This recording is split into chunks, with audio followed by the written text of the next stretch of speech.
أعوذ بالله من الشيطان الرجيم ومن يعظم شعائر الله فإنها من تقوى القلوب الله أكبر الله أكبر لا إله إلا الله والله أكبر الله أكبر وللہ الحمد۔ اللہ تبارک و تعالیٰ کی حمد و ثناء اور نبی کریم صلی اللہ علیہ وآلہ وسلم کی ذات گرامی پر بے شمار کروڑہ درود و سلام کے بعد، حضرات گرامی قدر، معزز خواتین و حضرات، آج کتنا بہترین موسم بھی ہے اور کتنی بہترین فضا ہے اور کتنا روح پرور یہ روحانی منظر ہے کہ اللہ کی تکبیریں بلند کرتے ہوئے اللہ کی توفیق کے ساتھ ہم گھروں سے نکلے ہیں اور اللہ کے حضور سجدے کیے ہیں، 2 رکعت نماز ادا کی ہے اور اللہ تبارک و تعالیٰ کا نام بلند کر رہے ہیں اور اللہ تبارک و تعالیٰ کا شکر ادا کرنے کی کوشش کر رہے ہیں جو اس نے ہمارے اوپر انعام کیا ہے، اکرام کیا ہے۔ سب مرد بھی، خواتین بھی، بچے بھی، بوڑھے بھی، جوان بھی، سب جمع ہیں اور ایک ہی جگہ پہ جمع ہو کر جو ہے وہ اللہ کی بندگی ادا کرنے کی کوشش کر رہے ہیں۔ اللہ سے دعا کرتے ہیں یا اللہ جس طرح ہم یہاں پہ جمع ہیں اسی طرح ہمارے دلوں کو بھی متحد فرما دے، ہمیں آپس میں اکٹھا کر دے، اتفاق اور اتحاد سے زندگی بسر کرنے کی توفیق نصیب فرما دے یا اللہ اسی طرح اپنی جنتوں میں بھی ہمیں جمع جو ہے وہ فرما دے۔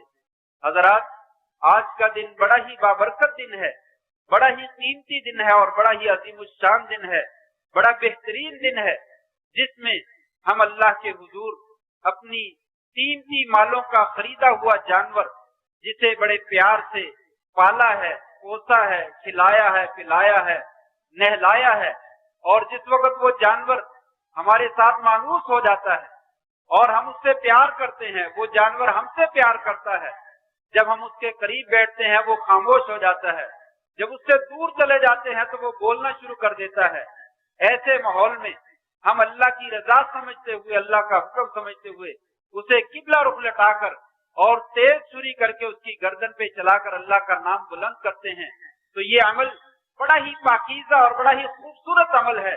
آج کے دن یہ قیمتی اور عظیم الشان اور بہت ہی زیادہ اجر و ثواب والا عمل ہے جس کے اوپر اللہ تبارک و تعالی اپنے بندوں کو رضامندی عطا فرماتے ہیں، اپنے بندوں سے راضی ہو جاتے ہیں، ان کے اعمال کو قبول فرماتے ہیں اور انہیں بہت زیادہ جو ہے وہ اجر و ثواب جو ہے وہ عطا فرماتے ہیں۔ لہذا اس سلسلے میں چند ایک باتیں جو ہے ان کو ملحوظ خاطر رکھنا چاہیے۔ نمبر 1، سب سے پہلے تو آپ صلی اللہ علیہ وسلم کی وہ حدیث سامنے رکھنی چاہیے جس میں آپ نے فرمایا لوگوں قربانی کے جانور میں 4 بنیادی شرطوں کا ہونا جو ہے وہ ضروری ہے۔ نمبر 1، وہ جانور کانا نہ، البین عورھا، جس کا کانا پن جو ہے وہ واضح ہے، ایسا جانور ذبح نہ کیا جائے۔ العرجاء البین عرجھا یضلعھا، ایسا لنگڑا جانور جس کا لنگڑا پن جو ہے وہ واضح ہو۔ المریضہ البین مرضھا، ایسا بیمار جانور جس کا بیماری پن جو ہے وہ واضح ہو، ایسا جانور ذبح نہ کیا جائے۔ اور چوتھے نمبر پہ والعجفاء التي لا تنسی، ایسا لسا اور کمزور جانور جس میں کسی قسم کی جان موجود نہ ہو، گودا اور مغز موجود نہ ہو، ایسے جانور کو اللہ کے راستے میں ذبح نہ کیا جائے۔ ایسا ہی بعض روایات میں آتا ہے اعظم القرب، جس کا سینگ نصف یا نصف سے زیادہ ٹوٹا ہوا ہو، ایسے بھی جانور کو جو ہے وہ ذبح نہ کیا جائے۔ وہ جانور جس کا کان لمبائی میں یا چوڑائی میں چرا ہوا ہے اسے بھی ذبح نہ کیا جائے، یا جس میں نمایاں طور پر سوراخ یا عیب جو ہے وہ نظر آتا ہو، ایسا جانور جو ہے وہ ذبح نہ کیا جائے۔ باقی تھوڑی بہت معمولی سی کوئی چیز ایسی موجود ہے، کسی جانور کے جسم پہ معمولی سی کوئی گلٹی نکل آئی ہے، زخم بنا ہوا ہے، یا معمولی سا کان میں سوراخ ہے، بس اوقات وہ پن لگا دیتے ہیں، پن لگانے کی وجہ سے ہو جاتا ہے، یا جانور کان رگڑ لیتا ہے دیوار کے ساتھ، ہلکا سا کنارا سا گھر جاتا ہے، کوئی حرج نہیں۔ اگر کسی کا دل نہ چاہتا ہو وہ نہ کرے، نئی قربانی لے لے، لیکن کسی دوسرے کے لیے ایسے جانور کو حرام قرار نہیں دینا چاہیے۔ معمولی سا عیب جو عیب نظر نہ آتا ہو، ایسے جانور کی انشاءاللہ اللہ کے فضل سے قربانی ہو جائے گی، لیکن جو نمایاں عیب نظر آ رہا ہے اس جانور کو اللہ کے راستے میں قربان نہیں کرنا چاہیے۔ کسی نے خرید لیا ہے، عیب پہلے سے موجود ہے یا بعد میں پیدا ہوا، अगर इंसान में हिम्मत और ताकत है तो ऐसे जानवर को कुर्बान न करे, बल्कि नया जानवर खरीद ले और बेऐब जानवर जो है वो अल्लाह के रास्ते में जो है वो कुर्बान करना चाहिए। लेकिन अगर किसी के पास हिम्मत नहीं है तो उसके ऊपर कुर्बानी लाजम नहीं है, वही ऐब शुदा जानवर जो है वो ज़बह करना चाहता है कर ले, इंशाअल्लाह उम्मीद की जा सकती है अल्लाह तबारक व तआला उसका वही जानवर जो है वो कबूल कर लेगा। ये बुनियादी शर्तें हैं।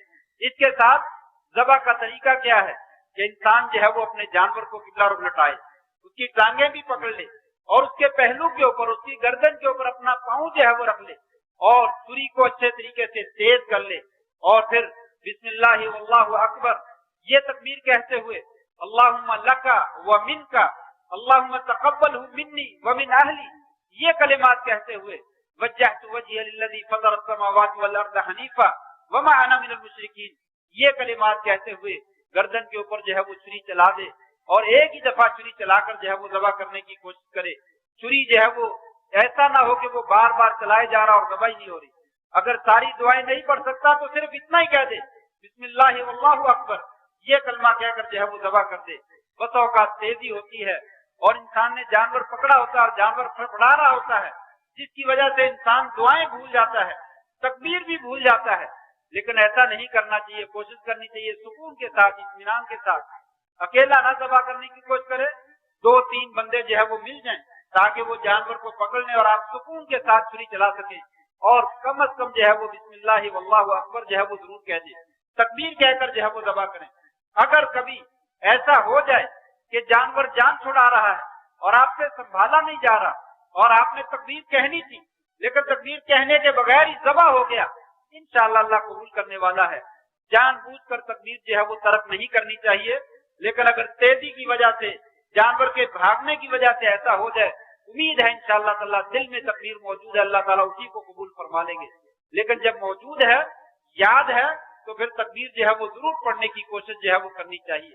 उसके बाद जैसा कि हम जानवर के बारे में ख्याल करते हैं, जानवर कान टूटा नहीं होना चाहिए, सींग उसका टूटा हुआ नहीं होना चाहिए, जानवर लूला और लंगड़ा नहीं होना चाहिए, उसमें कोई ऐब नहीं होना चाहिए। अल्लाह तबारक व तआला ने हमें आदम अलैहिस्सलाम के 2 बेटों की कुर्बानी का तज़किरा करके हमें नसीहत की है। दोनों ने कब कुर्बानी की, एक की कबूल हो गई, दूसरे की कबूल नहीं हुई। इससे मालूम होता है कुछ लोगों की कुर्बानियां कबूल होती हैं और कुछ लोगों की कुर्बानियां कबूल नहीं होती हैं। जानवर सही भी हो तब भी उसने कहा था तेरी कुर्बानी कबूल हो गई, मेरी नहीं हुई। उसने जवाब दिया इन्नमा यतक़ब्बलुल्लाहु मिनल मुत्तक़ीन, अल्लाह तबारक व तआला मुत्तकीन से जानवर को कबूल करते हैं। जैसे जानवर का कान टूटा हुआ नहीं होना चाहिए, सींग टूटा हुआ नहीं होना चाहिए, कुर्बानी करने वाले बंदे का भी कान टूटा हुआ नहीं होना चाहिए। कान टूटे बंदे की कुर्बानी जो है वो कबूल नहीं होती। बंदे का सींग टूटा हुआ है तो उसकी भी कुर्बानी कबूल नहीं होगी। उसकी टांगों में लंगड़ापन पाया जाता है तो तब भी कुर्बानी जो है वो कबूल नहीं होगी। उस आदमी के लंगड़ापन होने से क्या मुराद है, कान टूटा से क्या मुराद है, सींग टूटे से क्या मुराद है, ऐब पैदा होने से क्या मुराद है, उससे मुराद सूदखोर की कुर्बानी नहीं लगती, रिश्वत खाने वाले की कुर्बानी जो है वो नहीं लगती, हराम माल की कमाई करने वाला उसकी कुर्बानी नहीं लगती, यतीमों गरीबों मिस्कीनों का माल नाजायज कब्जे में करने वाला ऐसे बंदे की कुर्बानी नहीं लगती है। और बेनमाज वो मुत्तकीन में से नहीं है। अल्लाह तबारक व तआला मुत्तकीन की कुर्बानी कबूल करते हैं। ये बेनमाज भी कट उठा है। और इसी तरीके से बेहुदा किस्म के आमाल सरंजाम देने वाला, इसकी भी कुर्बानी जो है वो नहीं लगती है।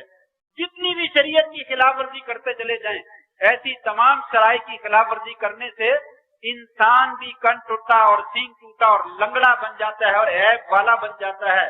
लगता यूं है कि इन्नमा यतक़ब्बलुल्लाहु मिनल मुत्तक़ीन, ऐसे लोगों की अल्लाह तबारक व तआला की कुर्बानी को, अल्लाह ताला को उनकी कुर्बानी की कोई जरूरत नहीं है। इसलिए जैसे हम कान को बार बार चेक करते हैं, सींग को चेक करते हैं, मसाइल पूछते हैं, मौलवी साहब बताइए ये कान थोड़ा सा घुर गया है, इसका खौल उतर गया है, इसके जिस्म पे गिल्टी निकल आई है, क्या इसकी कुर्बानी हो जाएगी? कभी अपने बारे में भी सोचा? मेरे जिस्म पे तो कोई गिल्टी नहीं निकली, मेरी टांग में तो कोई ऐब नहीं है, मेरे जिस्म में तो कोई ऐब नहीं है। इन चीजों का भी लिहाज रखना जो है वो बहुत ज्यादा जरूरी है। और इसके साथ साथ इंसान को इस बात का भी लिहाज रखना चाहिए, रियाकारों की नेकियां भी अल्लाह ताला कबूल नहीं करता। अल्लाह तबारक व तआला को इखलास से की हुई कुर्बानी जो है वो कबूल है, दिलों में इखलास जो है वो मौजूद होता है। लन यनालल्लाह लुहूमुहा वला दिमाउहा वलाकिन यनालुहु तक़वा मिनकुम। लोगों, ये गोश्त भी तुमने खा लेना है, ये खा लें, सदका खैरात जमा करने वाले लोगों ने जमा कर लेनी है। ओजनियां कोई दूसरा उठाकर ले जाएगा, सीढ़ी कोई ले जाएगा, पाई कोई ले जाएगा। लोगों, अल्लाह तबारक व तआला को कुछ भी नहीं मिलना। अल्लाह ताला को जो मिलना है वो क्या है? यनालुहु तक़वा मिनकुम। तुम्हारे दिलों में जो तकवा है, इखलास है, वो अल्लाह तबारक व तआला को पहुंचना है। इन्नल्लाह ला यंजुरु इला सुवरिकुम व अमवालिकुम वलाकिन यंजुरु इला कुलूबिकुम व अमालिकुम। अल्लाह तुम्हारे मालों को नहीं देखता, तुम्हारी शक्लों को नहीं देखता है। अल्लाह तबारक व तआला तो तुम्हारे अमल को और तुम्हारे दिल को देखता है। दिल में क्या है? कुर्बानी के मामले में और इसी तरीके से हज के मामले में रियाकारी का अंसर जो है वो ज्यादा गालिब जो है वो पाया जाता है। अमूमन हज भी करता है तो इंसान जो है वो हार पहनता है, लोगों को दिखलाता है मैंने हज किया है, मेरे नाम के साथ हाजी लिख दिया जाए, मेरा बोर्ड जो है वो बड़ा सा करके बना दिया जाए। और कुर्बानी में भी इंसान की ख्वाहिश होती है लोगों को बतलाए 6 लाख की ली है, 8 लाख की ली है, 10 लाख की ली है, और उसके ऊपर खूबसूरत तेरा गाना लगाकर जो है इंसान बाजार में मोहल्ले में जो है उसको चक्कर लगवाता है, लोगों को पता चल जाए फलां घर में माशाल्लाह कुर्बानी आई है, देखने के काबिल, देखो आपने भी कुर्बानी की है, मैंने भी कुर्बानी की है। इस तरह के ख्यालात नहीं होने चाहिए। अपने दिल को पाक और साफ रखना चाहिए। या अल्लाह तेरे लिए जानवर खरीदा है, अच्छा होना चाहिए, खूबसूरत होना चाहिए, कीमती होना चाहिए, इसमें कोई शक नहीं है। लेकिन वो खूबसूरती और कीमती के चक्कर में रियाकारी जो है वो पैदा ना हो जाए। कहीं ऐसा ना हो क़यामत के दिन इंसान के नामा अमाल पेश हो और इंसान कहे या अल्लाह वो मेरी कुर्बानी कहाँ गई, वो मेरी नेकी नजर नहीं आ रही, वो मेरी फाइल नजर नहीं आ रही। वो कहा जाए कि अल्लाह के बंदे वो कुर्बानी किसके लिए की थी? वो तो लोगों के लिए की थी। लोग कहें वाह जी वाह माशाल्लाह क्या बात है, कुर्बानी की है ना, फेसबुक पे लग गई थी तस्वीर, सारी दुनिया ने देख ली थी, रिश्तेदारों ने भी, दोस्तों ने भी, अपनों ने भी, गैरों ने भी देख ली थी। जानवर तो माशाल्लाह उसने खरीदा है ना, उसने 10 लाख मांगा, वो 10 लाख ही दे दिया। फरमाया ये मेरे लिए नहीं थी, दुनिया में लोगों के लिए कर दी। वो कुर्बानी दुनिया के लिए हो गई, मेरे लिए कुछ नहीं है। उस सखी की तरह, उस कारी कुरान और आलम दीन की तरह और मुजाहिद की तरह अल्लाह ताला फरमाए, अल्लाह मुआफ फरमाए, कहीं ऐसा ना हो जाए ऐ मेरे बंदे तूने मेरे लिए कुछ नहीं किया, दुनिया में शोहरत की खातिर किया था, जाओ दुनिया में तुम्हें शोहरत मिल गई, इसे ऊंधा मुंह घसीट कर जहन्नम रसीद कर दिया जाए, बल्कि जहन्नम की आग को इसी बंदे के साथ भड़काया जाए। ऐसा नहीं होना चाहिए। अपने दिलों में इखलास पैदा करना चाहिए। अब भी अभी कुर्बानियां नहीं हुई, कुर्बानियां करनी है। अगर कहीं रियाकारी आई है अल्लाह से माफी मांग लीजिए, या अल्लाह इंसान है गलती हो जाती है, या अल्लाह मुआफ कर दे, या अल्लाह ये जानवर सिर्फ तेरी रजा के लिए है, हम दिखलावा नहीं चाहते, अल्लाह हमसे ये कबूल कर ले। इसलिए कुर्बानी करते हुए भी ये दुआ कहें अल्लाहुम्मा लका व मिनका, या अल्लाह ये जानवर तौफीक भी तूने दी, मेरा कोई कमाल नहीं, मैंने महंगी खरीदी सस्ती खरीदी, तूने तौफीक दिया, ये कुर्बानी तेरी तरफ से आई है और लका तेरे लिए है, किसी और के लिए नहीं है। या अल्लाह मेरी तरफ से भी कबूल कर ले और मेरे घर वालों की तरफ से भी कबूल कर ले। ये दुआ पढ़ के जो है वो इंसान दवा करे, अल्लाह ताला हमारी कुर्बानियों को जो है वो कबूल फरमा ले। इसी तरीके से इसके साथ साथ इब्राहिम अलैहिस्सलाम की ये सुन्नत है, उन्होंने कुर्बानी दी, एक कुर्बानी नहीं दी बल्कि बेशुमार कुर्बानियां दी। असल में कुर्बानी का जो फलसफा है, जो मंतिक है और जो मकसद है, वो इब्राहिम अलैहिस्सलाम की जिंदगी से वाज़ेह होता है कि कुर्बानी है क्या चीज। अल्लाह ताला ने इब्राहिम अलैहिस्सलाम से कहा इब्राहिम तेरा बाप मुशरिक है, इसे तब्लीग करो। इब्राहिम अलैहिस्सलाम ने परवाह नहीं की, बाप को तब्लीग करना चाहिए। बाप मुखालिफ हो गया, इब्राहिम ये वक्त का बादशाह जो है वो बड़ा जालिम है, ये खुद मुशरिक है और लोगों को अपना रब, अपने आप को रब कहलवाता है, इसको भी तब्लीग करो। बादशाह से टकरा गए, इब्राहिम तेरी कौम सारी की सारी मुशरिक है, इनको तब्लीग करो। उनके साथ तब्लीग करना शुरू कर दी, उनसे मुखालिफत ली। इब्राहिम ये लोग तुझे आग में फेंकने लगे हैं, या अल्लाह मैं आग में भी जाने के लिए तैयार हूँ। इब्राहिम तुझे मैंने बढ़ापे में जाकर बेटा दिया, अब वो बेटा पैदा हुआ है, बड़ा प्यारा है, लाडला है, इसको भी اپنی بیوی کو بھی جنگل کے اندر، صحرا کے اندر، جہاں نہ کوئی انسان ہے، نہ کوئی درخت ہے، نہ کوئی پانی ہے، نہ کوئی خوراک ہے، وہاں پہ چھوڑ دو، یا اللہ حاضر ہوں، تیار ہوں۔ ابراہیم یہ بیٹا تیرا بڑا ہو گیا ہے، جوان ہو گیا ہے، بڑا پیارا ہے، تیری آنکھوں کو ٹھنڈا کرتا ہے، ابراہیم اس کی گردن پہ ذرا چھری چلا دو، یا اللہ تیار ہوں۔ ابراہیم نے بیٹے کو بھی لٹا لیا اور اس کی گردن پہ چھری چلا دی۔ کیا سبق دیا؟ ابراہیم علیہ السلام نے ہمیں سبق دیا، لوگوں اللہ کے کہنے کے اوپر سر تسلیم خم کر، اللہ کا کہا ہوا مان لیا ہے، یہی سب سے بڑی قربانی ہے۔ اگر اللہ کا کہا ہوا مانا نہیں ہے تو پھر جانوروں کی گردنوں پہ چھری چلانے کا کوئی زیادہ فائدہ نہیں ہے۔ اصل چھری چلانے کا مقصد یہ ہے اپنی آنا کے اوپر، اپنی منمانی کے اوپر، اپنی مرضی کے اوپر انسان جو ہے وہ چھری چلا دے۔ یا اللہ ایک طرف مؤذن اذان دیتا ہے حی علی الصلاح حی علی الفلاح، اور دوسری طرف ڈرامہ لگا ہوا ہے، فلم لگی ہوئی ہے، گانے لگے ہوئے ہیں، محفل لگی ہوئی ہے، بازار میں کاروبار سجا ہوا ہے۔ یا اللہ نماز ٹھیک ہے، بڑی کامیابی کی دلیل ہے، لیکن یہ بڑی چیزیں ہیں ان کے اوپر میں چھری نہیں چلا سکتا، تو بہت مشکل کام ہو جائے گا۔ ایک طرف اللہ تعالیٰ کہتا ہے بیویوں، بہنوں، بیٹوں، بیٹیوں آپ پردے میں آ جاؤ، اپنی گردنیں چھپا لو، اپنے چہرے چھپا لو، اپنے گریبان جو ہے وہ ڈھانپ لو۔ اور دوسری طرف انسان کہتا ہے، آج کی عورت کہتی ہے نہیں ترقی یافتہ زمانہ ہے، کوئی بات نہیں، چہرہ دکھانے میں کیا حرج ہے، بڑکیلے لباس پہن کر اگر کسی مرد کے سامنے چلے جائے، غیر محرم کے سامنے کیا حرج ہے، اور ہنس ہنس کے باتیں کر لی جائے کیا حرج ہے۔ آج کل پیکج موجود ہیں، کسی دوست سے یار سے یارانہ لگا لیا جائے تو کیا حرج ہے۔ اگر اس گردن کے اوپر چھری نہیں چلائی ہے تو قربانی کرنے کا کوئی فائدہ نہیں ہے۔ اگر انسان جانور کی گردن پہ تو چھری چلا دیتا ہے اور کمائی کے معاملے میں حرام آتا ہے، سود کا مال آتا ہے، رشوت کا مال آتا ہے، اس کو قربان نہیں کرتا، بڑا پیارا لگتا ہے، بڑا محبوب لگتا ہے، تو جانور کی گردن پہ چھری چلانے کا کوئی مقصد جو ہے وہ نظر نہیں آتا ہے۔ اللہ تبارک و تعالیٰ تو یہ چاہتے ہیں اسلم قال اسلمت للہ رب العالمین۔ ابراہیم چھری بھی چلانی ہے، مطیع اور فرما بردار ہو جاؤ۔ کہا یا اللہ فرما بردار ہو، یا اللہ تو نے کہا میں نے مان لی۔ آج ضرورت اس بات کی ہے، لڑائی جھگڑے کو چھوڑیے، اللہ کی رضا کی خاطر اپنے رشتہ داروں کو سینے کے ساتھ لگائیے، اپنی آنا کے اوپر چھری چلائیے۔ جس نے زیادتی کی تھی جب تک میں بدلہ نہ لے لوں اس کو نہیں چھوڑوں گا، نہیں، اس کے اوپر چھری چلائیے، بدلے کو اللہ کے لیے معاف کر دیجئے، چھوڑ دیجئے، اللہ تبارک و تعالیٰ یہ قربانیاں جو ہے وہ قبول کر لے گا۔ یہ متقین ہے۔ آپ سے پوچھا گیا یا رسول اللہ بہترین عمل کون سے ہیں؟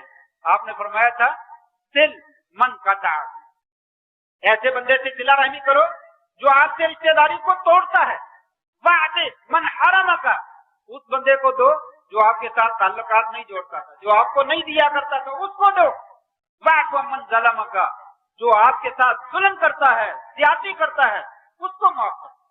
تو اصل شریعت، اصل قربانی اسی بات کی ہے کہ انسان اللہ کی رضا کی خاطر تمام اپنی منمانیاں جو ہے وہ ترک کر دے، جہاں جہاں پہ اللہ نے حکم دیا یہ کام کرو وہاں پہ سر جھکا دیا جائے، یہی اصل میں قربانی ہے۔ اللہ سے دعا ہے اللہ تبارک و تعالیٰ اسی قسم کی قربانی ہمیں کرنے کی جو ہے وہ توفیق نصیب فرما دے، ہمارے تمام اعمال بھی اور ہماری تمام قربانی بھی اللہ تعالیٰ اپنے دربار میں مقبول و منظور فرما لے۔ سبحان ربک رب العزت عما یصفون وسلام علی المرسلین۔